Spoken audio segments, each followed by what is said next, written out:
Hello, ladies and gentlemen, boys and girls, college football fans across the nation and around the world. This is Tim May with the Tim May Show. And yes, I'm talking in measured tones because the Tim May Show is headed for the big one, the game. Ohio State undefeated at Michigan, undefeated. Forget what's going on off the field, at least for a couple of minutes. and to fly me up there as a guy who knows how to get to Michigan and back without getting beat. Matt Wilhelm, welcome once again to the Tim May Show as my able-bodied co-pilot. Great to be with you, Tim, as always. Yeah, dude. When I say Ohio State at Michigan, undefeated, Ohio State number 2 in the college football playoff rankings as of last week. Michigan number 3. I don't expect that to change going into this one with Georgia number 1, and of course. Florida State, we'll see if Florida State falls out. But my point is you got 2 versus 3, both undefeated. Just what just jumps out at you about the matchup before we talk about the other stuff around the matchup? Well, I think it's exciting. I think it's for both schools as they go out and recruit players to come to these 2 individual universities. This is probably one of the first lessons that you get when you entertain that opportunity as a recruit. Whether it be a walk-on or a scholarship player, is you have to have some knowledge and grasp of what this game means for each university. And I think, now more so than ever, what Coach Tressel kind of started, in my era of Ohio State football. And then I think Coach Urban Meyer continued. And, Ryan Day, had some easy sledding early on in this rivalry and hasn't gone our way in the last 2, which – we'll get to as we, really, divulge more into this rivalry. And I think also looking back at an Ohio State football team that over the last 2 football games has been extremely efficient on offense, stingy as all stingy can be defensively. And I think also looking at the Michigan team and what they've been the last couple of weeks, since a lot of the off the field stuff has come in, they're still having to play football games, and it hasn't quite looked like it has up to this point. Yeah. And we'll get to that in a moment. But I did want to ask you this. This team is 11-0, Ohio State is, for the second straight year. Since the 21st century started, Ohio State's lost only 4 times to Michigan, including the last 2, as you just pointed out. But give people a little sense, because you lived it, give people a little sense of what changed in this rivalry as the 21st century started with Jim Tressel at the helm. What changed in this rivalry that went up there in 2001? What changed about it in your mind that gave Ohio State the upper hand for so many years until the last 2? Sure. It is all about the emphasis on this game, and it not just be, when you either, I'll say, likely win your game prior to this rivalry football game.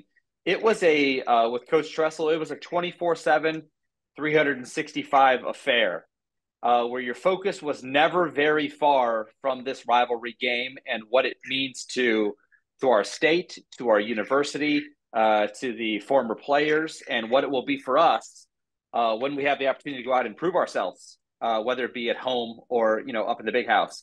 And it started with the countdown clock. And I know that, Tim, the last couple of years we've been doing this ahead of this football game. It was Coach Tressel would break down, or we would as a team. We'd sit in the team meeting room and he would throw on the previous year's game.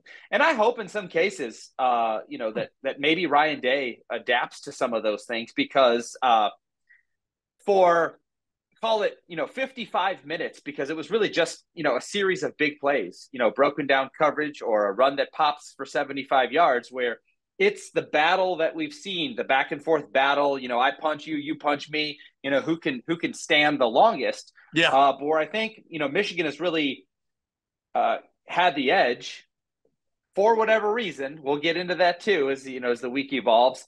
They've been able to block us up on that one play almost perfectly, or force that one player, that 111, to get out of his gap.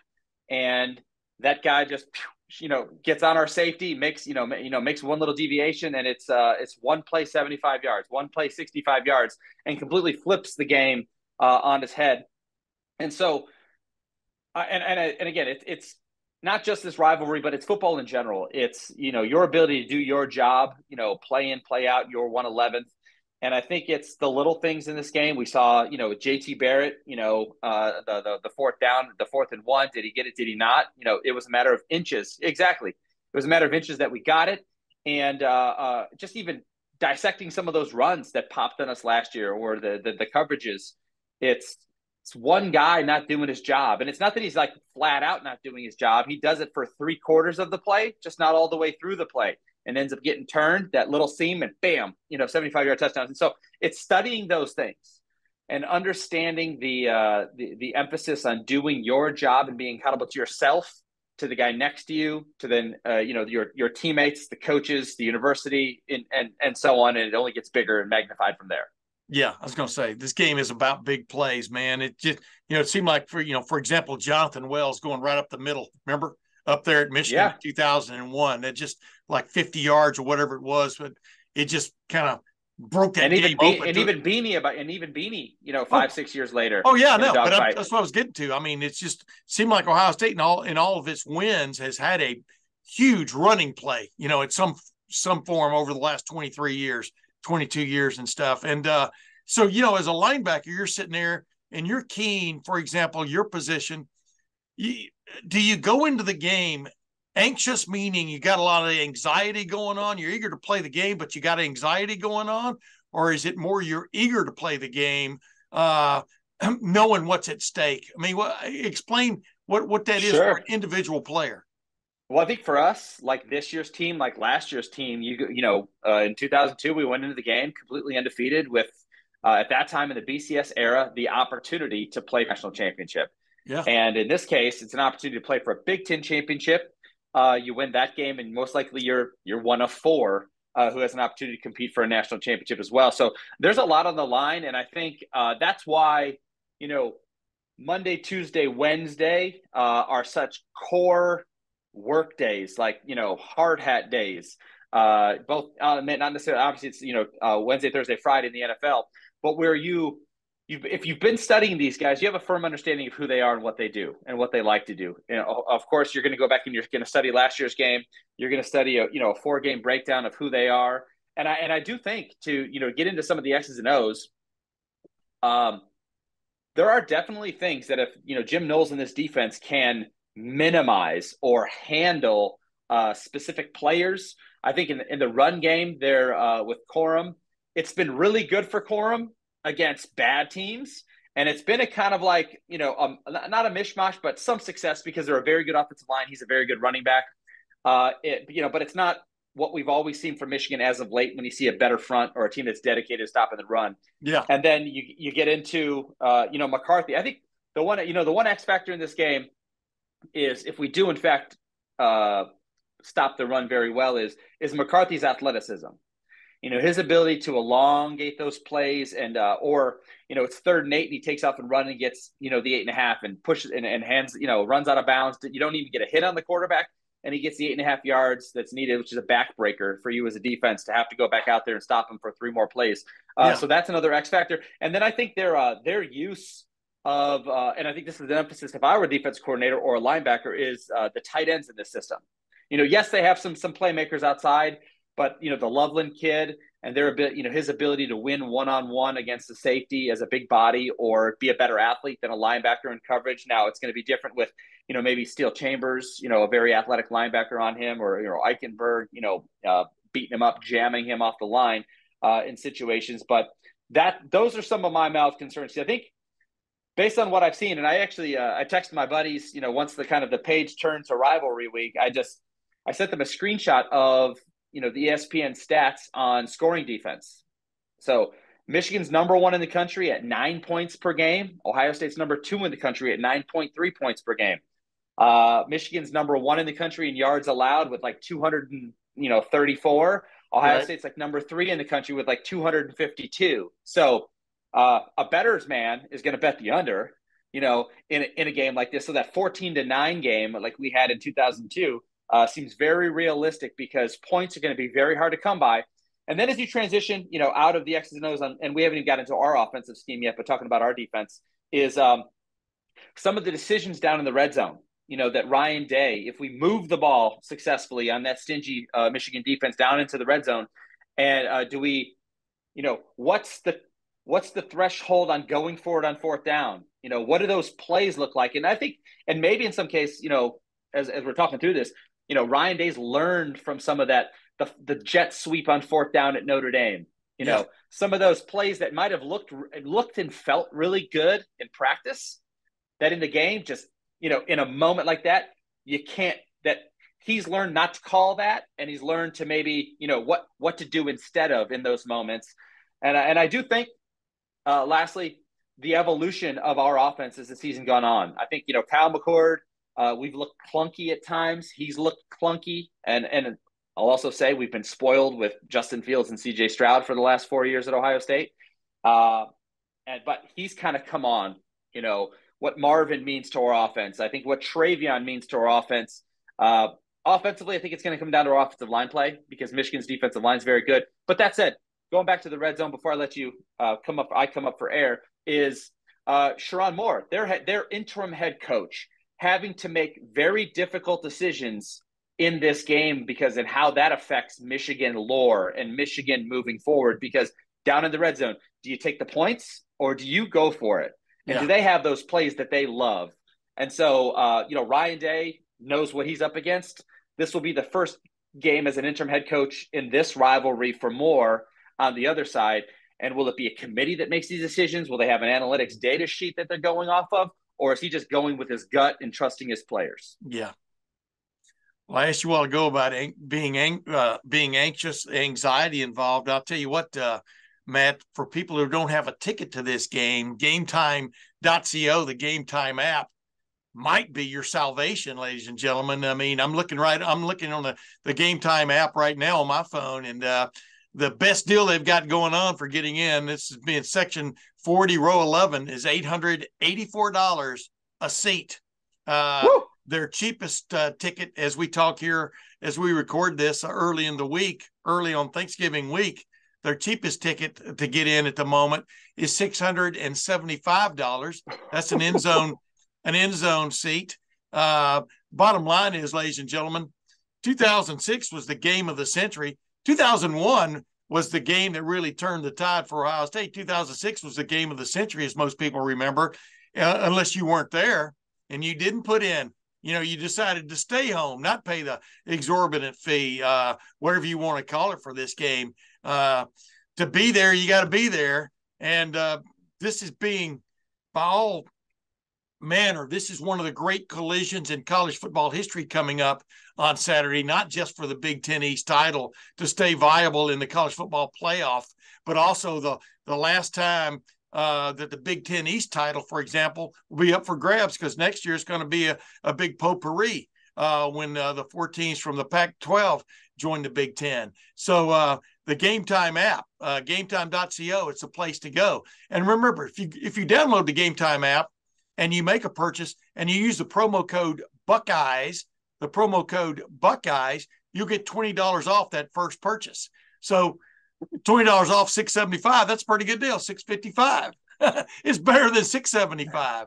But this is one of those games where you may regret not going. I'm not saying you should fork over this money, but this is where the opportunity is at the Game Time app, gametime.co. And remember, if you find a ticket on another site for cheaper in the same row, the same section that you bought your ticket on the Game Time app, Game Time will refund 110% of the difference of those two tickets. They'll refund you 110% of the difference. That's a hell of a deal also. And remember, always with things like this, terms do apply. But $20 off your first purchase, if you just download the Game Time app and use the promo code Buckeyes, you're looking for every little discount you can get going into a game like this.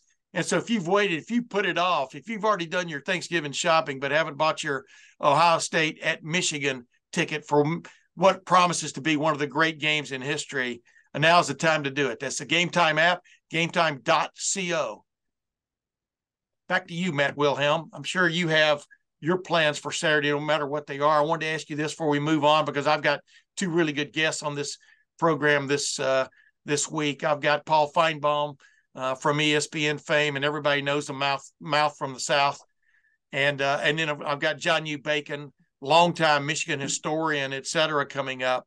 But I wanted to ask you this. Let's get back into Ohio State's offense right now. You're a linebacker, and you're looking at Ohio State. You're at Michigan, and you're looking at video this week, and you see the Ohio State offense without TreVeyon Henderson, and you see the Ohio State offense with TreVeyon Henderson. What just would come to mind for you? Well, first and foremost, the one thing that it seems is I want to get TreVeyon Henderson running east and west. But that said, there's a caveat that comes with that too, because he's as good as anybody at getting that, if he is going east and west, making that one cut and getting vertical and knifing through the defense, whether that's on the edge or inside. But I think where Ohio State's gotten better with a healthy TreVeyon Henderson, I'll say the last 3-4 weeks, where he's gone for almost 100 yards or more in every one of those affairs. They're getting him going.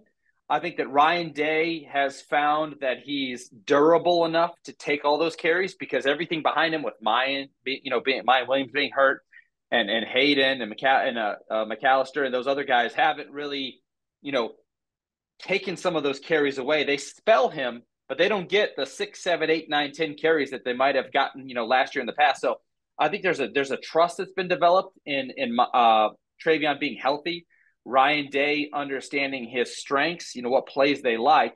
And there's some patience in our offense, I would say, both from Kyle McCord and from Ryan Day as a play caller, to stick with the run, although it may not be pretty early. And we saw that in the Minnesota game. We saw it weeks ago in the Michigan State, where it was, it's 1 yard, 4 yards, 8 yards, 1 yard, no yards, 75 yards. And that's what a factor that TreVeyon can bring when a play is blocked up right.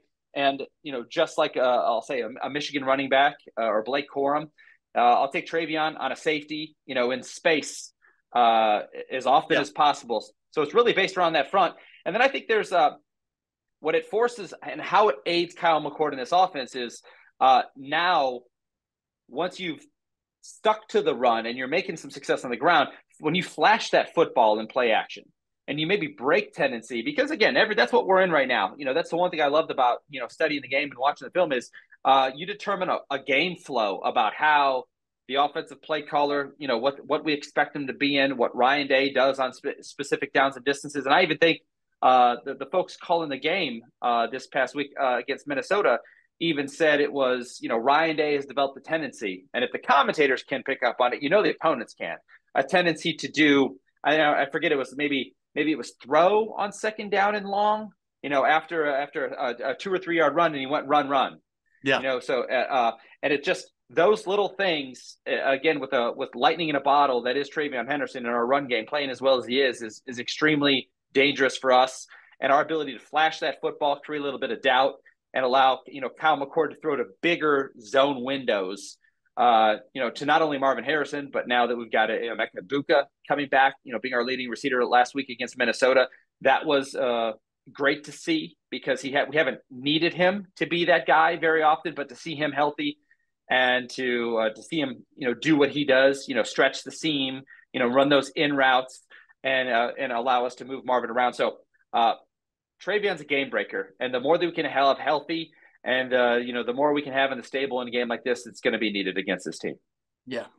Well, speaking about needed, I'm going to go to my stable now. Speaking of pulling punches or whatever, Paul Finebaum has never been known to pull any punch. I wouldn't call him a heavy. If you meet him, he's not a heavyweight, but he is when it comes to speaking his mind. So let's get to my conversation without further ado with Paul Finebaum. Man, always appreciate it when this young man comes on my show. Paul Finebaum, welcome once again to the Tim May Show. It's been a while. It has been, Tim. It is always a pleasure to be on with one of my true heroes in sports writing, and now, of course, podcasting. Yeah, one of your true heroes. I appreciate that, man. I think that's false, but we'll get on. Hey, just real quick, Ohio State versus Michigan at Michigan. Two undefeateds colliding for the second straight year with so much on the line. Really, the third straight year with so much on the line, but two undefeateds. It's crazy. 2006 comes to mind. 2022 comes to mind. When I say Ohio State at Michigan this year, what comes to mind for Paul Finebaum? Well, I mean, to say it's the biggest game of the year in college football is like too easy. Yeah. It's also the most compelling game. There may be another one a week later that is interesting and similar, but not in a hostile environment. And I'm talking about Alabama and Georgia and Atlanta. But I mean, this game will dominate the entire week. I mean, I'm covering the Iron Bowl, and I'm going to feel like, I walked into the wrong party. Because I mean, as great as that game is, I've done this a couple of years now. I remember, was it 6 or 7 years ago? The game felt like, whatever year it was, it had a similar feel too. And I was on College Game Day trying to convince the panel in Ann Arbor, I think, that the Iron Bowl was a bigger game, and I got laughed off. Yeah, but that just happens. The game may have been in Columbus, by the way, because we were in Tuscaloosa. So I mean, I think you come to expect it. It's exactly what this game is supposed to be. This year, though, it's more compelling because of the Harbaugh situation. Yeah. Well, Paul, what is your take on? I mean, that's an obtuse question to a certain extent, but just what is your take on what we've been through? And let me just set the scene here. Covering Ohio State primarily.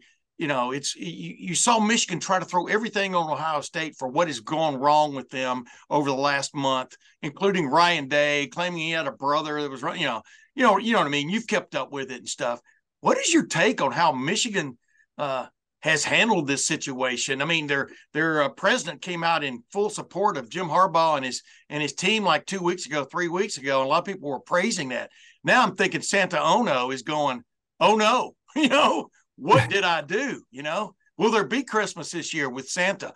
I mean, just right on down the line. It's just, it's been kind of crazy, but it's funny when the truth comes out, right? When you've got to put your hand on the Bible and swear you'll tell the truth in court, it's funny what that does to a man, right? Well, Santa Ono is a complete and total clown. I mean, he ought to go to the game with a clown nose, because I've rarely ever seen a college educator, and we all know he's learned it, okay? Yeah. But he acted like a blithering idiot, and that's what happens when you go all in on Jim Harbaugh. I respect Ward Manuel more because I didn't really hear a whole lot from him because he knows what he has in Jim Harbaugh, and I think that's why he probably regrets not getting rid of him a couple of years ago. But I don't want to just open up another scab or pull another scab with Michigan fans. But Tim, I've said it many times, and I'll say it again here. I've never seen a creepier, more tone deaf group of fans in my life. I know you're probably saying, I knew that 45 years ago. Yeah. But I mean, just some of the stuff that they said, and there are a lot of people that are completely embarrassed, humiliated, I might add. People in our industry who went all in on Michigan because we now are starting to see the truth. We don't even know the whole truth. But one of our colleagues the other day on Thursday tweeted when Michigan backed out of the TRO hearing, it's a win-win. In what universe is that a win-win? I mean, that was a total, complete and utter failure by the University of Michigan. And you've seen the same reports I have, but I mean, we are literally at the tip of the iceberg here. Yep. Yeah. And that's what's intriguing to me is I was on a radio show with somebody up there like 4 weeks ago, and the guy was almost screaming at me, and I'm just being really calm. I said, you don't understand. This isn't about sign stealing. Everybody tries to figure out what the other team is signaling. This is about violation of NCAA rules. And they couldn't grasp on that. And then the other thing I tried to explain to people all along is when the NCAA knocks on your door and you're a coach, administrator, or player at an NCAA school, you're compelled to reveal things and tell them the truth, or you get suspended or you don't get to play. You know what I mean? And it's like they just couldn't see it. I mean, they didn't think it was that big a deal. And I'm just going, it's never the thing that happens. It's the thing that happens when you try to like not let people know what happened, you know? And that is intriguing how they all galvanized, and now all of a sudden there's a capitulation feel, right? Yeah, and I realize when you're on networks, you toe the company line and all that, but you could do a book on the comments made by people, and usually when you see what they say, you have to take it with a grain of salt based on where they work. It's sad. That's the world we live in. I get accused of it all the time about the SEC. I laugh at it because I can give you the names of some pretty well-known coaches in the SEC who don't think the same as Michigan fans. But I mean, Michigan fans, you ought to just go under a rock and hide, because you've all been humiliated. You may beat Ohio State. Yeah. You may beat whatever high school team the Big Ten provides for you at the Big Ten championship game, and you may even win it all. But no one who's objective about college sports is going to seriously recognize you as an untainted champion, because you're not. Yeah. I mean, that's just the honest truth. Hey, who intrigues you more? Connor Stallions, Chris Partridge, or Uncle T? Uncle T, of course. Uncle T, of course. There are a lot of Uncle T characters in college sports. And at some point you find out, and what the one thing you knew, because you've been a newspaper reporter your whole life, somebody was going to turn. Yeah. They always do. And that's really Jim Harbaugh's nightmare, for him to try to convince people that, he sat in the big office and had no idea. I mean, football operations, they may be large at Michigan and Ohio State and Alabama and Georgia. There may be all kinds of people around, but the head coach knows everything. Yeah, absolutely. The old stories about Woody Hayes, the cops, if they arrested or got a player occasionally, they'd bring him to Woody's house, and Sure. And that sounds really cool, except, Woody would take care of them. That sounds really cool. And that didn't happen all the time, but the bottom line was it kept them from going to to jail or prison. And so, because Tim, the coaches want to know. They want to know everything going on. They're control freaks. I mean, they're militaristic people. Yeah. Hey, Jim Harbaugh was suspended for 3 games, 3 game days, not even 3 game days, 3 game 5-hour windows, as opposed to 3 weeks. There's a big difference there, right? Do you think that penalty was sufficient in this case? I think it wasn't to the degree that the commissioner really didn't have much room. And I applaud Tony Petitti. I think he's looked exemplary in all of this. For his first time out, he stood up against that mob. I mean, he knows what they said, and if he has to give the trophy in 2 weeks, what does he care? Yeah. I mean, it just doesn't matter. And I think by containing it, he sent a message, but he also knows that at some point this case will be adjudicated. I don't think Jim Harbaugh will be around when it is, but I won't forget, and you won't forget, and college football fans won't forget. Yeah. How does Jim Harbaugh get everybody keeps saying he's going to go to the NFL. That's his big out. And I'm just going, there's a big difference between recruiting violations and having a stain on you that you were over a program that actually cheated in terms of the actual gameplay. You know what I mean? Yeah. What is his out here from your vantage point from afar? Well, I think we talk about the NFL, and I've been out there doing it only because he was successful in the NFL. Yeah. And I think that carries a lot of weight. And Tim, you met some of these owners. They don't care. Yeah. I mean, they don't care about anything. I mean, these are cold-blooded, people who have made billions of dollars the old-fashioned way by destroying their opposition. Yeah. Yeah. W. That's what they want. Yeah. They want W. And if you're going to break the rules, they will say, I don't want to know about it. Yeah. All right. Exactly. Last thing I wanted to ask you, like in a boxing match, once the boxers step into the rings, they're basically in their underwear with gloves on. There's no hiding. College football is exactly the same way. Once the teams step across the lines onto the field of play, what's your take on this game from the standpoint of who you got in this one, Paul? I'm really torn. I've been all over Ohio State these last couple of years, and I must offer this to you, Tim. The last 2 years, I got on Greenberg's show 2 years ago, yeah, and said Ohio State will win. I said Jim Harbaugh can coach for 150 years; he's not going to win. And I laughed about it, but I doubled down the next year. And it stings because I really.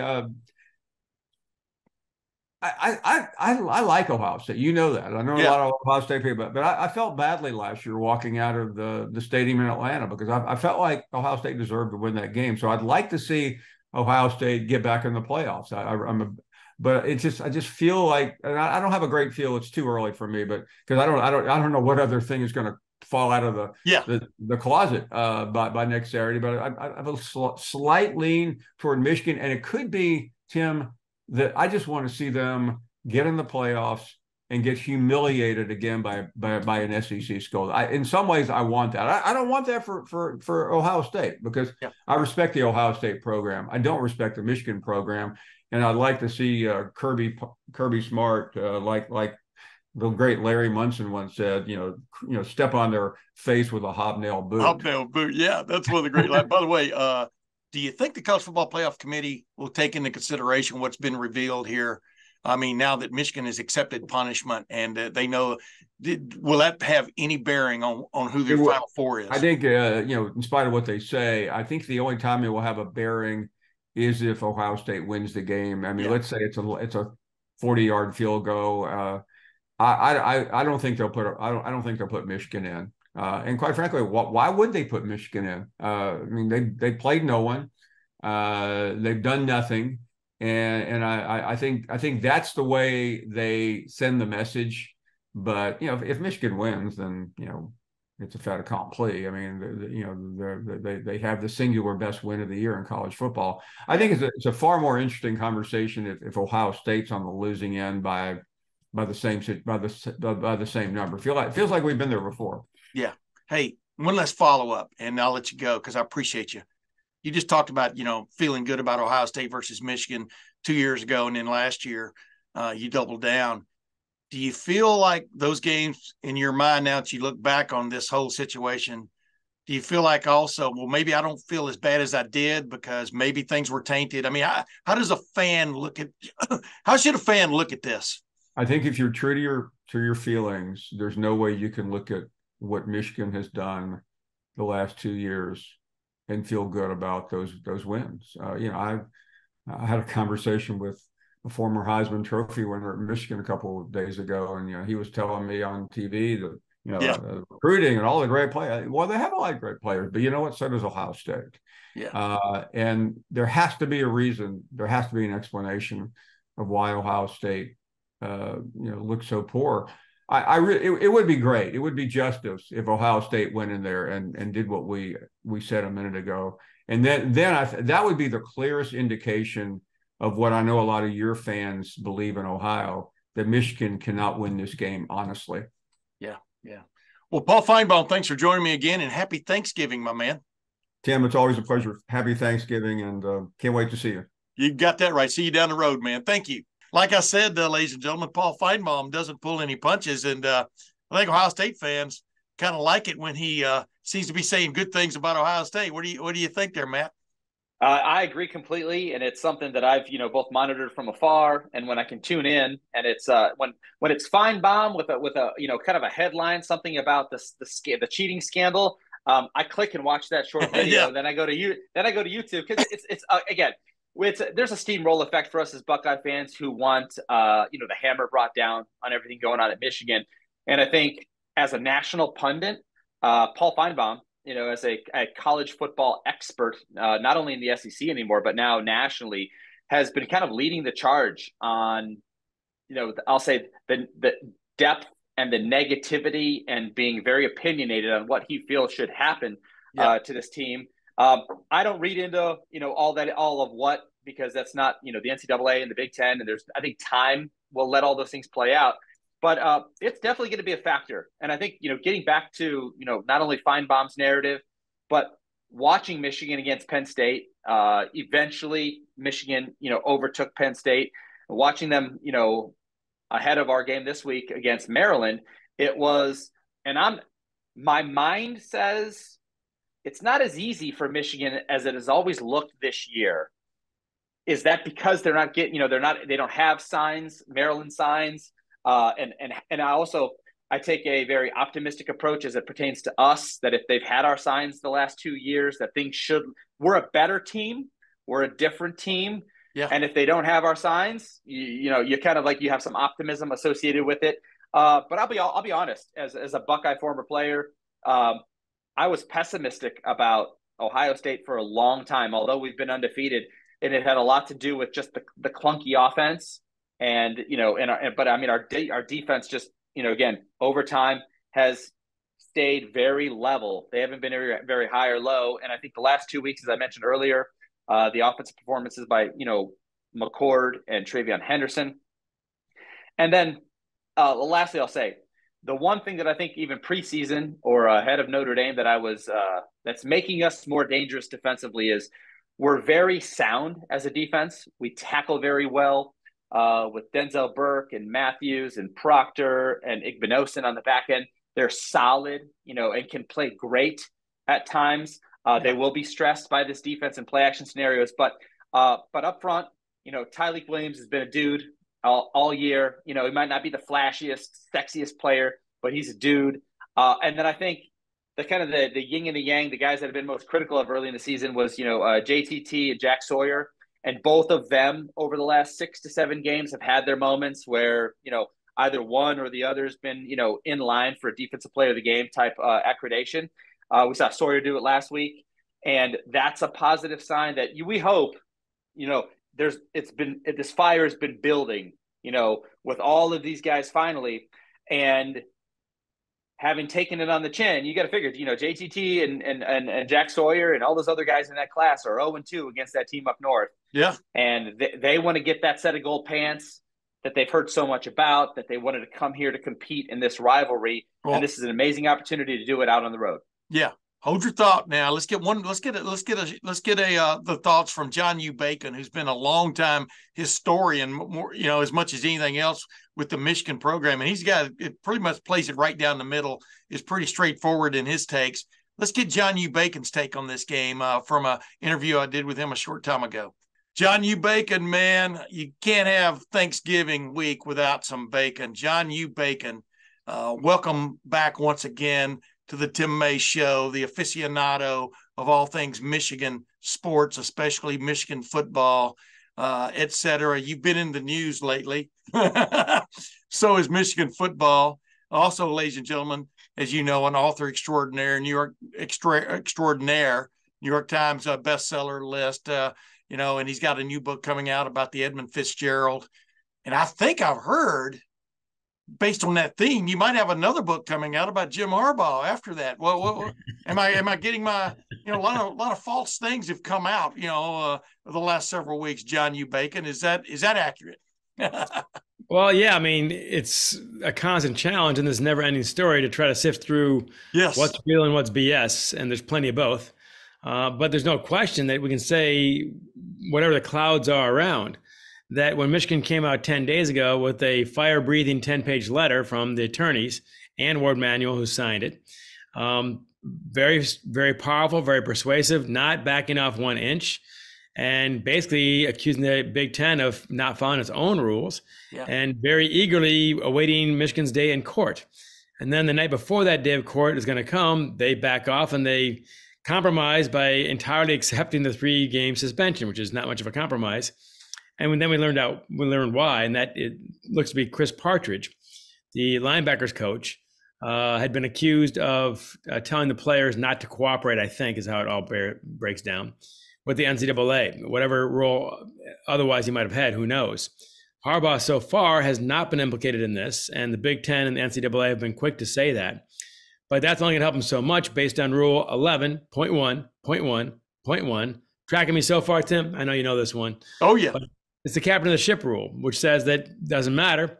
And that was passed in January of 23, 10 months ago. And that one has not been tested yet, but it's about to get tested, is my guess. Who was the captain of the Exxon Valdez? The name escapes me right now. You embarrass me now because that's in my notes. Because yes, I am writing a book on the Edmund Fitzgerald, which comes out in 2025, the 50th anniversary. So that guy's name is in my damn notes because after that, apparently drugs and alcohol on board were no longer acceptable. Yeah, exactly. You got to pass the sniff test to be a war admiral.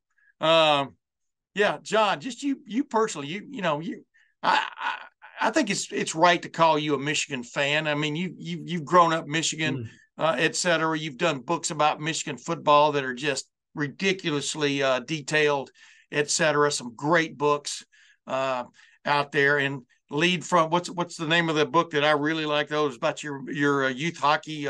Let Them Lead. Unexpected Lessons in Leadership from America's Worst High School Hockey Team. Yes, coached by yours truly, the worst player in school history. So there's the combination you're looking for, Tim. Yes, exactly. That one's done very well, and it's still doing very well. We just started our second printing, so that's. I was going to say, man, one of the great books I've ever read and stuff, and I also like the Halifax Explosion, right on down the line. But right now, at this moment in this whole scenario that's gone on with Michigan football over the last month and a half, are you, as a Michigan fan, are you right now going through the embarrassment phase? What phase are you in? And then kind of tell me what you think the fan base up there, have they now shifted from it's Ohio State's fault, Ryan Day and his family's fault, which turned out to be total BS, and there should be some kind of form of slander filed by Ryan Day and his family about that whole mess. But where are you now what phase are you in as a big time loyal Michigan backer, but also a guy who's always told it like it is? I appreciate that. I think a lot of folks would probably disagree with you about me being a Michigan fan. I mean, certainly I was born and raised in Ann Arbor, went to Michigan, but you're looking at the only reporter in the history of the University of Michigan to get his press pass pulled for 3 years. So I know at least one AD that would disagree with you, and probably one former head coach, and a few others that would disagree with you as well. Wait a minute, let me interrupt. You were a fan of Michigan, but you weren't necessarily a fan of them. Now go ahead. Well, that's fair enough. And I gave a speech called the Hovey Lecture at the University of Michigan, the Department of Journalism, the Knight Wallace Fellowship, where the director said, he named my speech for me, how to critically cover something that you love. I think both those are fair to say. Yes. I do love University of Michigan, but I've never spared them anything. So in fact, I'd argue that usually when bad news comes out of Michigan, I'm one of the very first guys to report it. So I'm the first one. Yes. But in this case, I would say it's hard to get a strong handle on. We know one thing as far as the extremes go. This is not going to be a zero, that Michigan's going to pay a price, almost certainly. We don't know what it's going to be. And on that scale, of course, I know how Ohio State fans think, and probably Michigan State fans as well. Michigan fans obviously feel very differently. But the catch to this rule, as we both know, this rule started in 1994. Rule 16.1.1, I believe it is. No, 11.6.1. There we go. Yeah. That it's only been tested once in 29 years by Baylor, assistant coach who got half a game suspension. So there's no sentencing guidelines, if you will, for this one. There's no precedent set in terms of how this one's going to play out, whereas other, NCAA rules are category, 1 or category 2, and you have a sense of how it's going to go. We have no sense this time what they're going to find. Harbaugh, it sounds like it's not implicated, but as we talked about before, Tim, Rule 11.1.1.1, stick with me here. That's the captain of the ship rule, and that just passed in January of this year. It's also not been tested, but that definitely is going to apply here. It might mitigate the Michigan's punishment somewhat, and certainly Jim's punishment, if he can show that he had no knowledge. But it's not gonna get Michigan off the hook. That's for sure. Yeah. Yes. Ironic, like I said, that you've got a great book coming out about the Edmund Fitzgerald, and I'm sure there's great detail in there and great detail about what the captain did or should have done, should have known, should have done. But when it went down, it was under his aegis. Is that the correct term? Did I use that correctly, that word? You did. My Texas friend. Now spell it. And there's the hard part. Aegis. Did I get that right? That's right. Of course you did. Come on, you're a professional. And of course, everybody remembers the Exxon Valdez and the captain's name. I still can't remember. It's in my, man, you embarrassed me. It's in my notes somewhere. Yeah, of course it is. Computer. Of course it is. That's the precedent that being high and drunk is not good for a captain. That's when that one kicked in. Yeah. What could go wrong? What can go wrong? Exactly. I'm not going to ask you whether you believe Harbaugh knew about or shouldn't have. I don't know. I'm not going to ask you whether I'm not going to ask you that. Here's what I want to know, just from what you've researched so far. I didn't understand the president of the university, Santa Ono, steadfastly sticking by his men and man 3 or 4 weeks ago. And then, of course, so is Ward Manuel, the athletic director. Where I'm confused is if this had happened, like Bo Schembechler said, if you didn't know, you should know, way back when. You've seen that quote dug up. But well, I've seen that quote. I wrote that quote. That's with both lessons. Exactly. So, and then number 3, why you didn't march right into Jim Harbaugh's office and go, we got a problem here. Is this true? I need to see A, B, C, and D, and E, F, G, and H, and I in the meeting room, which I'm sure is swanky in the Bo Schembechler Hall. I need to see them immediately. Is this true? You know what I mean? From your reporting, et cetera, and knowledge of sources up there, did that happen? I don't know. I don't think the way you describe it happened. So you probably guessed correctly on that front. I think the trick for Michigan is Harbaugh has steadfastly maintained throughout that he knows nothing about this. And so far, the NCAA and the Big Ten have backed him on that. So initially, it seemed like perhaps it's just Connor Stalions, a clearly overeager staffer who wrote a 550-page manifesto, called a manifesto, I believe, on how he's going to transform Michigan football. That guy's a bit eccentric. Obviously, I don't know him, so I can't really speak too much about him personally. But if you're going to hire a guy like that who's a bit of an outlier, you better watch him carefully. And that I think is what Santa Ono believed at first, is that it's just him alone. Now with Chris Partridge involved, it gets a little more layered. We still don't know who else is involved in the signal stealing itself. So far that I can see, Connor Stalions is still it. But again, the captain of the ship rule is still going to supersede all else. So that's where it comes from. Yeah. Now with the Big Ten, that's one thing Michigan did get out of the compromise, if you will. The 3-game deal is that Big Ten drops its own investigation, which really wasn't going anywhere anyway, because they don't have an arm for that. But that means now what happens next? We're in this very weird purgatory, I think, that we know that NCAA, we know how slow they are. It took 14 months to figure out that Michigan stretched 15 minutes too much a week under Rich Rodriguez.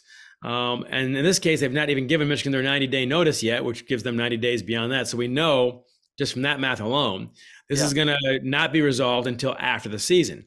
Now that puts everybody in an awkward position. Is Michigan going to be penalized after the fact and perhaps have to vacate a Big Ten title or national title? Or do you let it ride? And so far, the CFP has let it ride. But I believe this with the game coming up. I think Ohio State might get there as a one-loss team. I don't think Michigan can, based on 2 things. One, they've beaten one top 10 opponent, and if they lose to Ohio State, they're 1-for-1 versus top 10. The only 2 teams in their list in the top 25. And 2, of course, when in doubt, if you're a 4 or 5 or 6 team, why risk the baggage? So I think Michigan will not lose the smell test, if you will. Yeah, it comes down to that. Whereas Ohio State could. There's going to be a lot of deserving one-loss teams out there. It looks like when this thing finally. Always are, man. Always are. I know. And the solution there, of course, is don't be one of them. Yes. Don't lose. I kind of asked you this a little while ago. I'm going to ask you again, though. Are you as a Michigan fan? I mean, Rich Eisen, had some pretty poignant comments at the end of the week last week after it came down that Michigan was going to accept a 3-game suspension for their coach. And by the way, 3 games. That means he can even be around the team on game day. He just can't be in the stadium, right? The facilities. I mean, he was there in Maryland last week. I mean, I mean, it should have been, in my opinion, at least a 3-week suspension, not 3-game window suspensions is really what it boils down to, which I think is a joke. But are you at all embarrassed about this? I mean, or you have friends? Do you have friends who are big Michigan fans?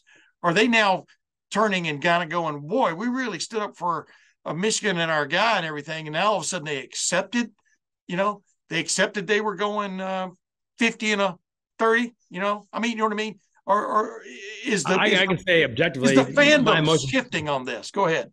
Despite people's responses on Twitter, which usually are, I would say usually, a lot of good Buckeyes I engage with and Spartans and so on, and that I enjoy greatly. But you always get the outliers, of course, the jackasses thinking, oh, I can't sleep at night. No, I'm fine. And I was fine during Rich Rod era. I was fine during all these eras. I mean, I don't lose sleep over Michigan football. I really don't. Yeah. I lose sleep over my deadlines. I can say that. Yeah. I shouldn't have said you. I'm talking. No, I get it. But as far as Michigan fans go, the range is a lot of anger, a lot of perhaps self-righteous anger, and now some embarrassment. The backing off of the court case, man, the fans, like that letter, were champing at the bit for that opportunity. I knew a lot of people who were going to go to the court that day just to see it. Yeah. As fans, basically. Yeah. And then when Michigan says, just kidding, that was not well received, as you might imagine. And then, of course, you throw in a scary Maryland game where Michigan barely escaped, essentially. And what looked like a confident Michigan victory 10 days ago does not appear so now. And I'd also say this about the punishment. Okay, fair point. But it's going to be the NCAA who really punishes Michigan one way or the other. Yeah. So whatever the Big Ten is doing is sort of symbolic on top of that. But I got to say, Sharon Moore is a hell of a coach and a hell of a guy. And he's done a good job in a lot of ways. And it's his offensive line that has won the Moore Trophy the last 2 years. Unprecedented, of course, 2 years in a row. But he's not a quarterback, and he's not a quarterback coach. And having Harbaugh there, I think, does calm J.J. McCarthy down quite a bit. And you see him look pretty jittery versus Maryland and to some degree versus Penn State. Of course, he didn't pass the ball for the last 32 plays, so I guess that speaks for itself. And that worked. That was a gutsy move on Moore's part and very effective.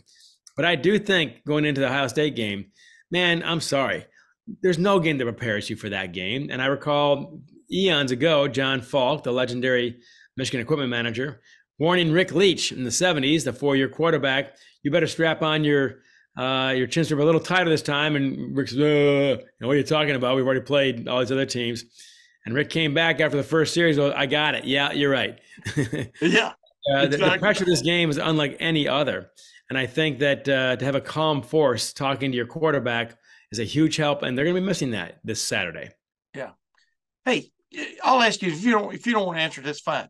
Because like I said, you've chronicled Michigan football. Hey, Tim, you know damn well I'm going to answer your damn question, whatever it is. You've known Michigan football forever. This is just a straightforward question because everybody keeps asking me this, and I'm going, man, I've covered Ohio State, number one.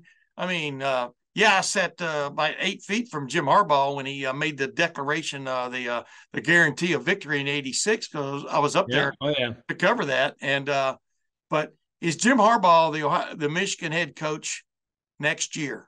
What's your take on that? Because everybody keeps asking me that. And I go, I would think it's going to be tough in all kinds of ways that this doesn't go poorly for Michigan as this, like you said, as computer stuff is, you didn't say that, but as computer stuff is further revealed, et cetera, how deep did this plot go, this pot and plot go, et cetera? I think that, first of all, I don't know, and I don't think Harbaugh knows yet if he's going to come back or not. I would say that the obvious, that I think the odds have gone down month by month. Now in October, I did have 2 high-ranking Michigan officials tell me that we'll have a contract done by the end of the month, and then this thing crops up, and now I've not seen a contract, and apparently neither has Harbaugh. So that's add that as a factor here. And also it depends on how big the penalty for Harbaugh is going to be. But I think the biggest factor for Harbaugh coming back or not coming back is not the NCAA, it's Ward Manuel, the athletic director. Now, so far, Michigan has backed Harbaugh quite strongly until a couple of days ago. But if Ward Manuel gives Jim the bear hug, that goes a long way. It's not a secret. I think it's the worst kept secret in Ann Arbor, at least Michigan, maybe, that those two are not friends and they don't get along. Yeah. And that's a factor. I think if what Santaono did for Harbaugh before last Friday's pullback probably matters more to Jim than any number you can put on a contract. And watching how Harbaugh got to Michigan in the first place, he turned down more money from the Oakland Raiders, Chicago Bears, New York Jets at that time in 2014 because Michigan gave him the bear hug. The previous AD, Jim Hackett, that's what he did. Yep. And that matters more to Jim usually than the number. And right now, the number's probably going to be there in some form.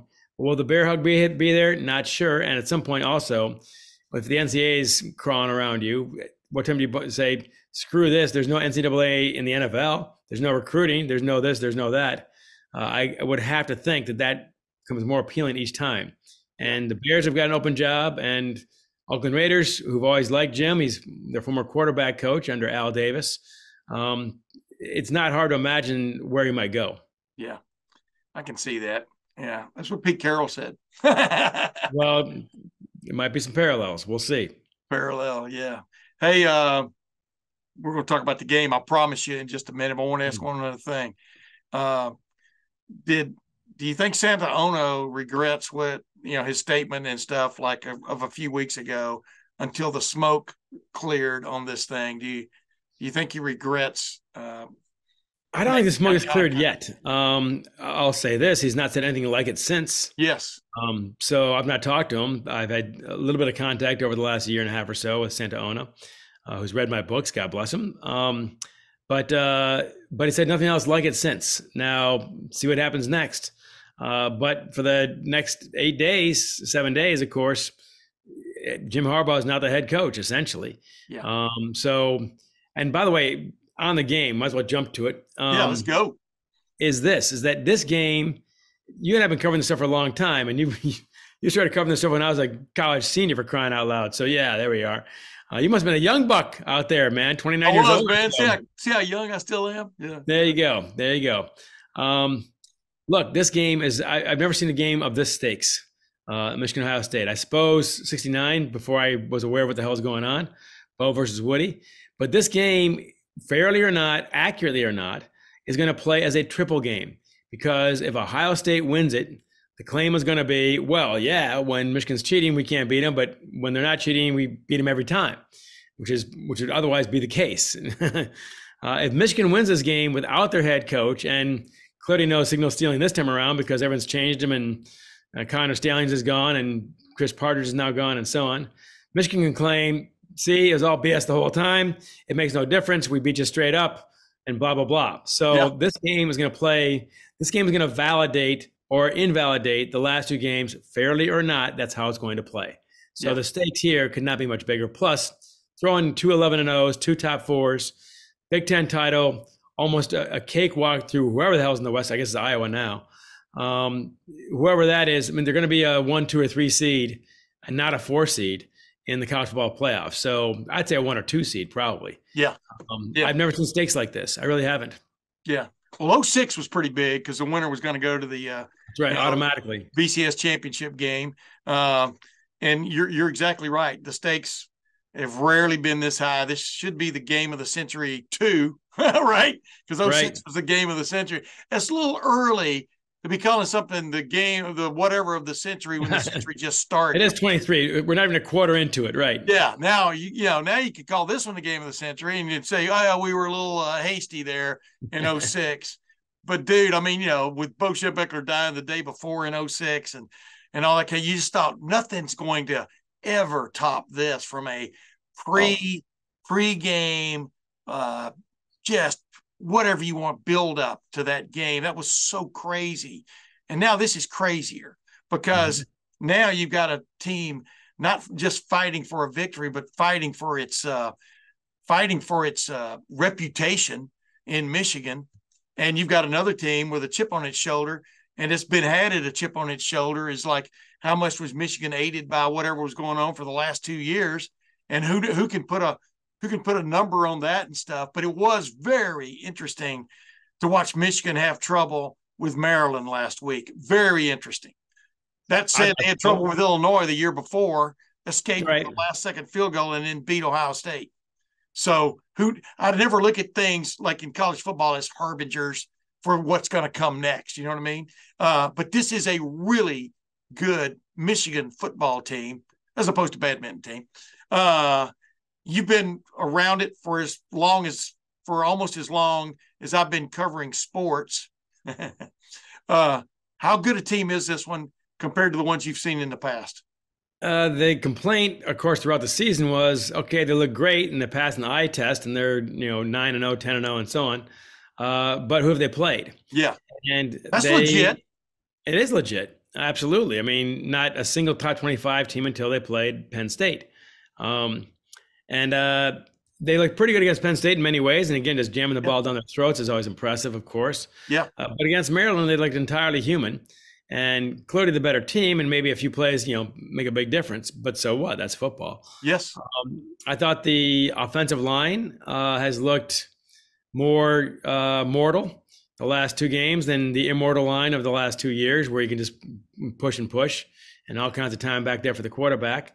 They could not contain Penn State on the right tackle. So they got out of the passing game very quickly. That's not an option versus Ohio State. J.J. McCarthy is going to have to pass, like it or not, in that game. They have to find a way. If they have to shore up their offensive line somewhere, they will have to do that.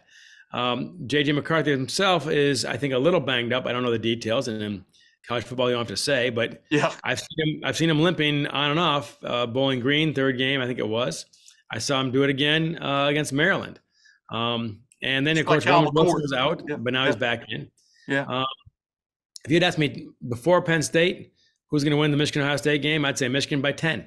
Wow. So I thought Ohio State, this is not – I mean, we've seen a lot of great Ohio State teams the last quarter, my whole life. But, man, the ones that Urban Meyer had in the first couple of years of Ryan Day looked like just utterly dominant teams. This, to me, looks like a very good Ohio State team, but dominant, I don't see that yet. But they look pretty good over the weekend and against Minnesota. So they're playing their best football at the right time. I'm not sure if Michigan is. Having said that, I got fooled last year after the Illinois game. So this game puts some voodoo on people. We've seen that many times. I give you the 90s when all those undefeated top 1, 2, 3 teams of Ohio State somehow lost to a 9-3 Michigan teams. Wait, let me ask a question. Is there a statue to Tim Biakabatuka yet? Becker Hall. Go ahead now. My favorite story about that is nobody could pronounce that guy's name before that game, and now everyone could spell it by the end of that game. So that's rolled off the tongue after that game. Honestly, I mean, Michigan fans knew about the guy, but did anyone else know about that guy before that game? It's got to wait. Archie Griffin's brother, Ray Griffin. There's a memory for you right there. Yes. I think I was 75. So, yes, these things pop back into my head. So, Archie, okay, he's going to beat you. His brother, oh, man. Yeah. So, there's always some odd hero out of these games. Right now, I think it's a complete slugfest. I think it's 27-24 somebody. One factor no one ever talks about, Jake Moody was one of the best kickers of all time that Michigan ever had, and that guy was money. Yeah. Who they have now, he's done well. But in that kind of game with some wind and all that, is it a sure thing? Not the way it used to be. You can't talk about the Michigan-Ohio State game without talking about history, because that's what makes it what it is. Right. I was privileged. The 1973 Ohio State team had a get together, reunion on homecoming weekend this year, and I was privileged. They asked me to come talk to them. Like, hey, you guys were really good. Hey, Archie Griffin, John Hicks, of course, passed away, but you made John Hicks what he is. I love that guy. Yeah. Absolutely, John Hicks. I sat with John Hicks at one of those functions, by the way. He says, come sit over here. He knew me a little bit and so on. One of the sweetest, nicest guys you'll ever meet. Yes. That, to me, is what that rivalry is about at its best. Yes. I emceed a small gathering of about 10 guys on both sides of 73. It's Tom Skladany and Archie Griffin and so on. I consider these guys friends. Yeah. They're great guys. I mean, for that one game, they hated Michigan with all their might, and Michigan returned the favor. But man, how many guys can understand what it's like to be in that game? I guarantee you, no matter how good a player you were at Purdue or Indiana, you got no idea what it's like to put on the shoes for that one. Yeah. But what I was getting to here, John, right now, as we record this, and nothing's going to change on this front, Michigan has given up 9 points a game per average. Ohio State's given up 9.2 points per game per average, very much like the 1973 teams. They're the only two teams in America that are giving up fewer than double-digit points. You understand what I'm saying? The way you judge defense finally is how many points do you give up, right? I mean, that's right. That's the judge of defense. They've gotten it done by hook or crook. Finally, as we analyze this going into it, what do you anticipate on Saturday? Do you anticipate both teams letting it all hang out? And Ryan Day has pretty much said, yeah, you got to go into this just, not holding your team back, throwing the punches that you got to throw. Because I think he felt like he came out of that game last year and was too conservative. People forget Ohio State had the lead at halftime last year and was a little too conservative in that game. And you saw the way Ohio State played against Georgia was the opposite of that, almost pulled that one out.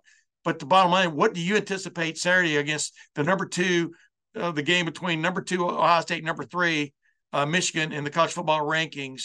Do you anticipate a low-scoring game or a medium-scoring game or a high-scoring game with so much on the line? I would say medium and maybe medium to high. I think great defenses are going to be a huge factor here, but I think Ryan Day's right. I think that both teams have got to come out with both barrels.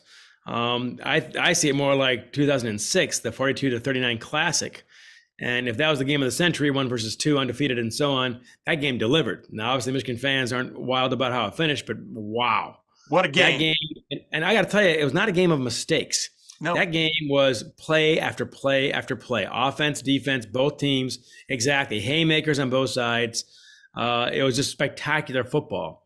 And I'm not sure if this is going to be spectacular football, but I think it's going to be a lot of balance on offense and defense, a lot of balance on passing versus running on both sides. Look, in Michigan's case, it's very simple. It rides on J.J. McCarthy. It really does. He's healthy enough, and he has to be able to run also to keep Ohio State honest. If he can do that, and then you got Corum and Donovan Edwards, he got a real shot. And Roman Wilson, by the way, you saw what they looked like without him. Not nearly good enough. He's got to be, and they say he's healthy. Yeah. He's got to be playing well and be in there often. So it's not a game that is the opposite of the Michigan Penn State game. There's no way in hell they can go in there and run the ball 32 times and win that game. No way. Yeah. All right. Last thing. What impresses you about this Ohio State team? I wrote a story about it for Lettermen Row earlier this week. The defense obviously had a chip on his shoulder based on what happened last year. The thoughts of that game, the second half of that game has fueled them. Thoughts, dreams, nightmares, whatever you want to call it, has fueled this defense. It has clearly turned around. Like I just gave you the main stat a while ago, 9.2 points per game. Nobody scored more than 2 touchdowns against Ohio State this year. The last two teams, Michigan State and Minnesota, which should not be confused with Michigan, but the last 2 teams neither one of them has gotten past the 30-yard line or 28-yard line. That's a crazy stat when you think about it. It is. Offensively. They've given up just 2 field goals each, 1 field goal each of the last 2 games, which has kept, and they were over 50 yards each. Or otherwise they'd be going in on 2 straight shutouts. But what just, when you think about this, the 2023 Ohio State team, what's the first thing that comes to mind? Either a name or a segment. Off the top of my head, if you're asking that, Marvin Harrison Jr., because there's no one else like him in the country. He's proven that time in, time out. And when you're that heralded, a wide receiver, man, you're getting all kinds of attention. You're not hiding. You're not, sleeping through this thing. And he still delivers every game. So that guy, I don't know yet. Michigan's seen nothing like him since last year. So it'll be a hell of a challenge for Mike Sainristil and others. Can you contain him when you know they're going that direction? That's one thing. Second of all, the one reason I love this rivalry for a lot of reasons, but one of them is the game is played the last Saturday, more or less, in November. It's the last game of the year. Man, whatever you were doing in September doesn't matter now. So Michigan Notre Dame game in the old days, and I know Ohio State's played Texas and some other teams early on. It's a mistake-filled game, and fewest mistakes win. This game is not. So I see Ohio State playing their best football at the right time. If you ask me in mid-October, I would say Michigan's clearly the better team. Right now, about a toss-up, near as I can figure.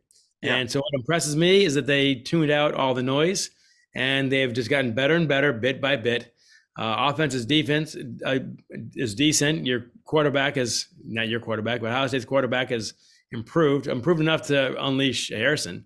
But it's the defense that Michigan defense versus JJ. There's your game, I think. Yeah, yeah. Well, this will be the best defense Michigan's gone against, at least statistically, all year. Although Penn State's right there, but of course Ohio State played Penn State, so push, in that regard. Right. And I'll tell you what's really made a difference, and you'll see it maybe, is Travion Henderson is finally healthy again. In the last couple of games, man, he's, good point. Yeah. He's been 70% or whatever for a good chunk of the season, and now the wheels are spinning. So yeah, I mean, when you add that to the threat of Marvin Harrison Jr. and the receiving core plus Cade Stover, the tight end, this is as complete as Ohio State has been all year going into this one. So, and then by the way, back it up for a second. Stover, no one nationally talks about him. You guys do, of course, down in Columbus. But okay, Harrison and now Travion, you're right, is playing. I didn't realize that the health issue was such a big deal. And Emeka Egbuka's back 100%. It looks like we're close to it. Yeah. But I think tight end, man, in a game like this can make a big difference. Oh yeah. If you got 3 levels of threat, that will be by far Michigan's biggest challenge this year. So yeah, you've heard me say this. Nobody covers the tight end at least consistently at any level of football either. It's funny how the tight ends come to bear, like in the Super Bowl or championship games, whatever, right? I mean, because finally you go, hey, throw it to the guy who's open. The guy's 5 yards over the line. When the third route, he gets both mitts on the ball like this, and he falls 3 more yards for a first down. Yeah, Stover, and that's where, by the way, Loveland at Michigan, the tight end, is one of the best they've had in a while. He's an NFLer for sure. That was a huge touchdown. He saved them without Wilson. He saved them this past weekend. Yeah, and it was a huge touchdown also by him in that game last year in Ohio Stadium. Oh, so, yeah. Wow. I'm looking forward to it, John. I think you are too, right? I think everybody who has a media credential or has access to gaining one successfully is going to be there on Saturday. It's just amazing. Just when you think the game is falling off the cliff, it comes back big time the last 2 years. And this year, of course, right? I mean, 2020 was the respite. And now it's back, right? I mean, you agree with that, right? No matter what. It's like my fire back there. I need to blow on it right now and keep your drinks to yourselves. But yeah, I mean, this rivalry is never dead. It goes through some dormant periods here and there, but then it flames right back up and you're right back where you started. Right. But I can't recall, not in my lifetime, as a Michigan-Ohio State game and this anticipated, I think even including 2006. I agree. I agree. Again, the stakes are, it's not just this game, it's the last 2 games. Do those count or not? That'll be how it spins. And you agree with me. This game has the chance to be the most watched game of the regular season. I bet it is. Football this year. Yeah. In fact, how about this? I'll be surprised if it is not. You're right. And that's before you throw in the sign gate and all the rest. And now throw that on top of it. Yeah. Man, it's got everything. And Harbaugh is a very identifiable guy. You get clicks no matter what. Yeah. If you're writing about Harbaugh. Everyone knows that. So I think you're right. And I'd even say this, with USC and UCLA joining, this game is the kind of game that makes Fox feel very good about the contract they signed. Yeah. Yeah, especially now that Michigan's not going to leave the conference and go somewhere else. We'll see. Talk about bluster, baby. I don't know how you stood it. I don't know how you maintained that the hand on the helm. With all the bluster that's gone on the last. Not my hand, not my helm. I can tell you this though. I talking to some regions at Michigan. They had more enthusiasm for exploring, not leaving, which is a whole different word. Exploring, leaving the Big Ten, which is, some silly study, whatever, versus firing Jim Harbaugh. So the idea of leaving the Big Ten has not come up since 1917, when they returned to the Big Ten, and Ohio State was already there, of course. So it's like a lot of things that you yell at your parents when you're a teenager. It sounds cool to run away, but it's more complicated than you think. Exactly. And plus, the Ivy League doesn't have anywhere near the television package that the Big Ten has now, right? You'd be surprised. Yeah, Cornell, not that strong in television. So yeah, exactly. By the way, Jim Knowles, graduate of Cornell. So there you go, defense coordinator at Ohio State. So you just tied that in for me. Hey, perfect. As always, John Bacon, man, I love it. I love it when I got Bacon in the house. John U. Bacon, thanks again for joining the Tim May Show, man. I love this annual give and take with you, my brother. I always love it. You can follow me on Twitter, of course, and Let Them Lead by Bacon.com. The podcast is doing really well. A lot of fun stuff on there, too. Boy, I always like it when Bacon's frying in the Tim May Show, man. And John U. Bacon is never disappointed. He and I go back a long ways. And just like you and everybody else, Matt, he's very curious about how this version of the game is going to go down. So give me like 30, 45 seconds wrap up here. You know, you've gotten into what you like, what you may still be concerned about, a little bit about Ohio State. You know, Tommy Eichenberg's going to play on Saturday. He almost fought Ryan Day about getting to play in his final home game last week. But, you know, this game is the one that matters.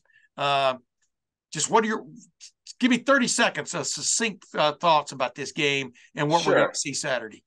I think it's two things, and it goes back with some past history.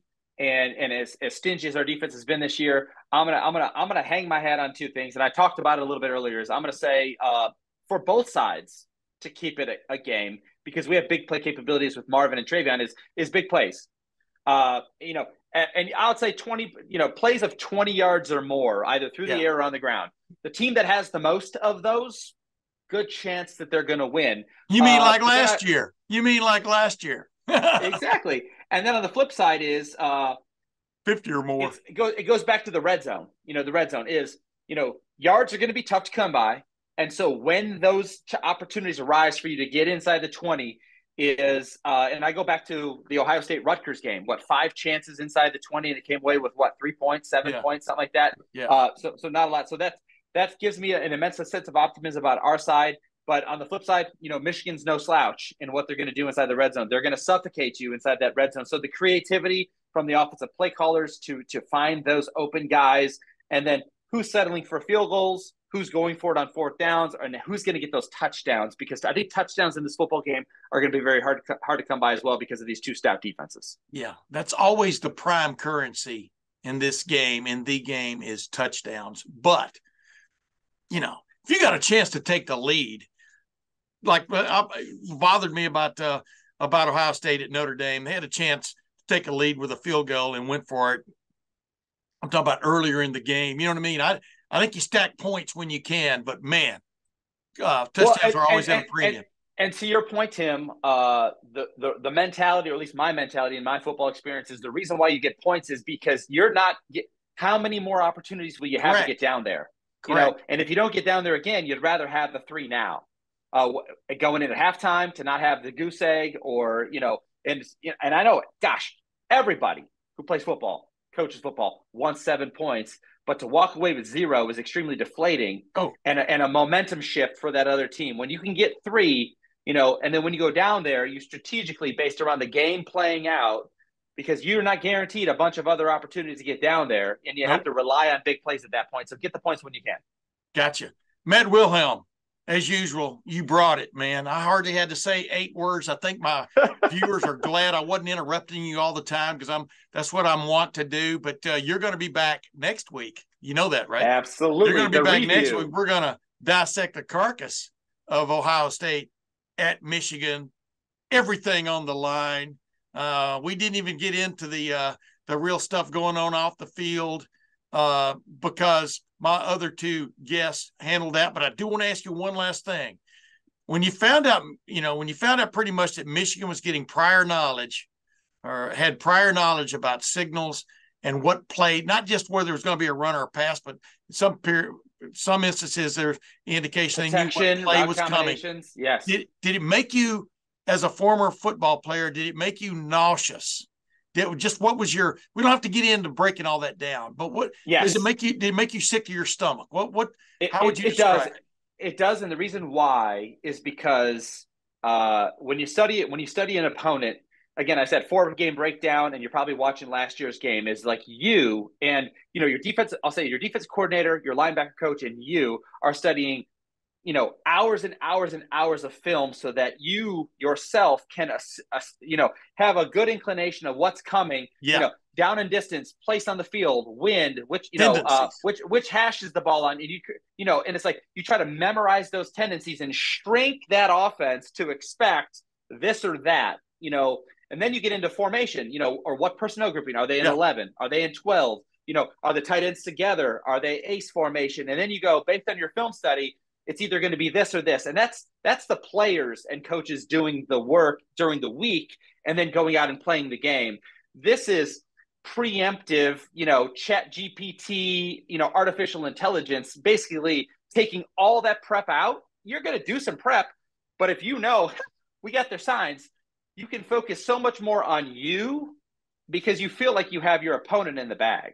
And and that's the one thing that I could say is, for a lot of the fans and family members around me is like, as the same question you just asked, it's in layman's terms, when I script out, what would I tell you if, how would you dress if you knew what the weather was going to be tomorrow every single day? And you just walked out in shorts when the sun was out and you didn't have to check your watch or the weather or it's like, It makes everything so much easier. There's no thinking. You just go react. I just walk outside and it's sunny. It's 70 degrees. Oh, I'm wearing shorts and it's snow. That's a blitz coming on a specific down and distance when you're running play action pass and you get a sack for an 8-yard loss. But if you know the blitz is coming, you audible out and you run or you throw quick to get rid of the football and it negates the blitz. So many layers. I was insulted. And not only because it's Michigan, and of course we want the gavel to come down and the book get thrown at him, but like I think in general, this conceptually goes against all the principles. Especially, this isn't pro sports either. This is collegiate sports. These are kids. It's grown men manipulating young men, and that's the one thing I'll say. Lastly, and I know Ohio State fans will love this, is Desmond Howard and that shill that he is defending. It's about the players.